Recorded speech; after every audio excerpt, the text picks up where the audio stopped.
Seeing how you've only done one episode... Thanks for bringing that.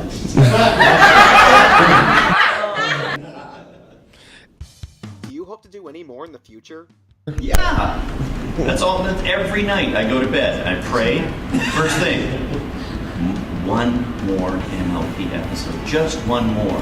People are forgetting Silver Shillings. How do I get checked? You didn't always sing for Sweetie Belle. How did that change? I guess me as a 7, 8-year-old singer was like so bad that they just couldn't have me. So they got someone else to do it. And then eventually they were all like, she's not that bad. And then about season 4, I think Hearts as Strong as Horses was the first song I did.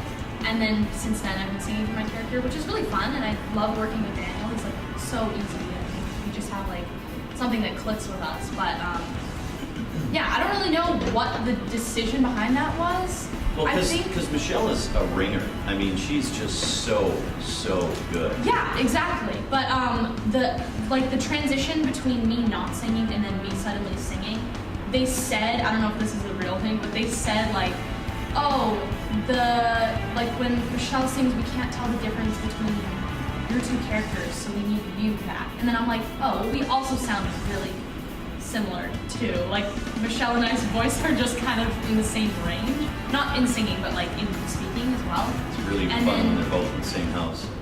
Yeah, you're like, who's screaming now? Because it is all screaming. Yeah, but they said like they were having trouble animating something, and I think there was actually a song, the Bab Seed song, I think, was they animated like a strong accent because Michelle was singing for both my characters, and they mixed up Apple Bloom and Sweetie Belle. I was wondering why that sounded off, actually. And like I think my character had an accent at some point, and they're like, that's weird.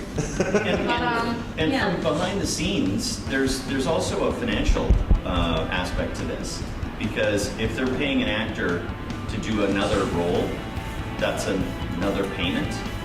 Whereas if you get the same actor to do their songs, then it's just one payment. Yeah. So it's like they were doubling their costs by having someone else sing for her character. So that may be a factor as well. Yeah. Also, the audition song to be able to sing in the first place was Respect. Oh, that was... And I was like, I don't know what this song is as an 8-year-old kid. Remember that? And I had to Your sing. house was probably doing the same thing. Yeah. Are we my daughter, Ashlyn, who was auditioning at the same time for when the Cuban Crusaders were coming out, and this like Respect, Aretha Franklin is what they wanted to sing. Yeah. Can you believe that? And I'm sure Michelle was the only one probably not down the park. Everyone else is like, Yeah, full production. I did this last night. Yeah, problem. Yeah. Be easy. Yeah. yeah, it was crazy. So weird. How do you come up with a new voice in a matter of minutes?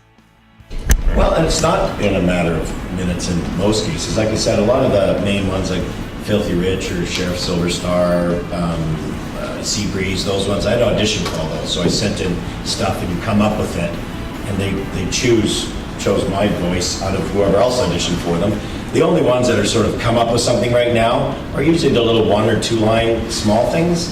And we'll just ask the director, ask Terry, what is this? And sometimes he doesn't even know, and he'll ask the animators, what's this guy look like? This security guard or this other, Thunderbolt or whatever, what do they look like? And it's a young guy, teenage guy, big guy, you want a deep voice? And they're like, and sometimes Big Jim or whoever, they're like, I don't know, just make them whatever. Then I'll do a voice like, no, that sounds too much like Filthy Rich. And I do another one, that sounds a bit like Mr. Cake. Can you put an accent on and do something? Then How far away is Ian? Yeah.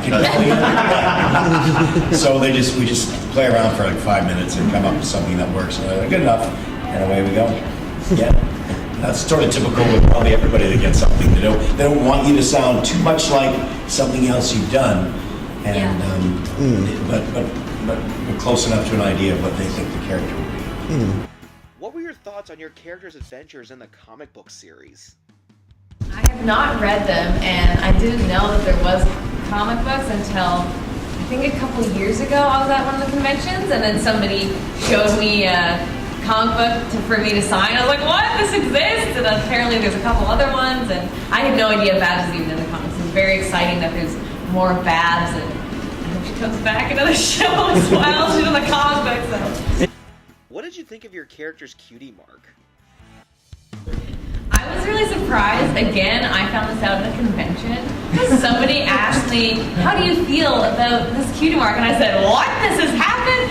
Because Babs wasn't actually in that episode. They got like a letter saying, "Oh, Babs has a cutie mark." So there was no reason for my voice to be in that episode.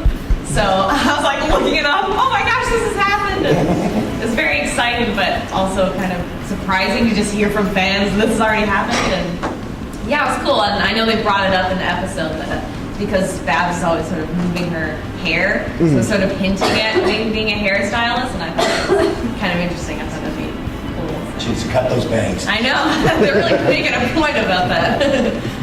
Has there been any other things that fans have informed you of that you had no idea of? Like, you know, things that have happened, like what you mentioned before with Babsy's cutie mark. Has there been any other instances where fans have approached you and said, "Hey, this sort of thing has happened over here. Did you know about that?" This con, I'm hearing some weird stuff about Double Diamond. Yeah, well, I don't know. Him in party favor, I don't know what's going on. There's all kinds of stories. So, yeah. Okay. Moving on. there's one of the first conventions I ever went to. Everyone, it's kind of on the same lines that someone was like, "Do you know what button mash is?" And I was like, "No, who's that?"